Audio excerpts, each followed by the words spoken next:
જેટલો અગ્નિહોત્ર કર્યા હોય, તપ કરેલા હોય, તેના ઘરે જ દીકરીનો જન્મ થાય. એટલે ભાગ્યશાળી છે તે મા બાપ કે જેના ઘરમાં દીકરી છે.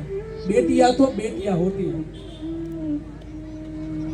દીકરી 5 વર્ષની હોય ને ત્યાં જ છે ને એના પિતાની છે ને તે માં થઈ જાય. પપ્પા તમે દવા બરાબર લીધી કે નહીં? આમ ભાખડિયા ભેર ચાલતી દીકરી છે ને એમાં માતૃત્વના સંસ્કાર છે તે સહજ આવી જાય. અને જેમ જેમ દીકરી મોટી થતી જાય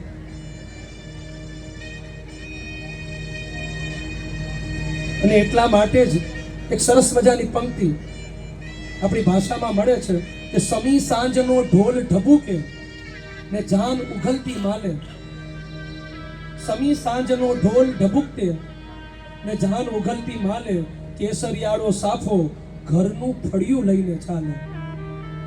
આ ઘરનું ફળિયું જો કવિતામાં રૂપક હોય, મેટાફોર્સિસ હોય, આ ઘરનું ફળિયું એટલે કે દીકરી, કેસરિયાળો સાફો એટલે વરરાજા. હવે ઘરનું ફળિયું હોય ને એની અંદર કેટલાય સંભારણા હોય, કેટલા સ્મરણો હોય, કેટલી યાદો હોય. અને સાહેબ યાદ છે ને તે શબ્દનો વિષય નથી, એ કેવળ ને કેવળ અનુભૂતિનો વિષય છે. એ તો કન્યાના માતા પિતા ને કન્યા તે જ અનુભવી શકે. અને એટલા માટે જ હેલન કેલર એમ કહે છે કે the most beautiful things in the world not to seen, not to touch, they felt only heart. જીવનની જે શ્રેષ્ઠ ક્ષણ છે એ કેવળ ને કેવળ અનુભવનો, એ અનુભૂતિનો વિષય છે.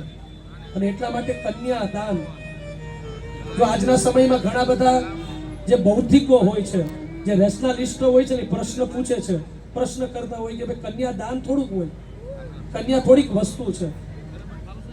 પણ શાસ્ત્ર છે ને અદ્ભુત વાત કરે છે કે જે શ્રેષ્ઠ તત્વ હોય ને તત્વનું દાન હોય.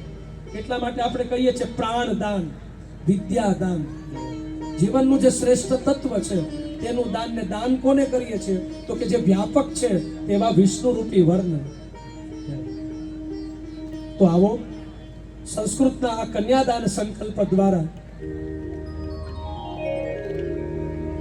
હમણાં જેમ મેં લોક સાહિત્યમાં વર્ણન કર્યું હતું કે આ દીકરી કેવી છે, ફૂલ પગરનો ઘાઘરો, માથે આછેરા ચીર, નવરાત નવેલી, બની અલબેલી, ભાવ ભરેલી ભપકેલી, ખરહટ પર ખેલી, કમર કસેલી, સંગ સાધેલી સાહેલી, બની રૂપ નિહેલી, ચંપક વેલી, દોસ્ત અજેલીમાં શણગારી, ચામુંડા ચંડી, ધજા પ્રચંડી, અસુર વિખંડી, અવિનાશી.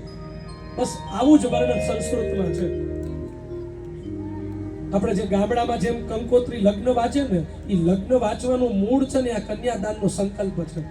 અને એટલા માટે છે ને આજની પેઢીને ખબર નથી કે ગોત્રોચ્ચાર એટલે શું.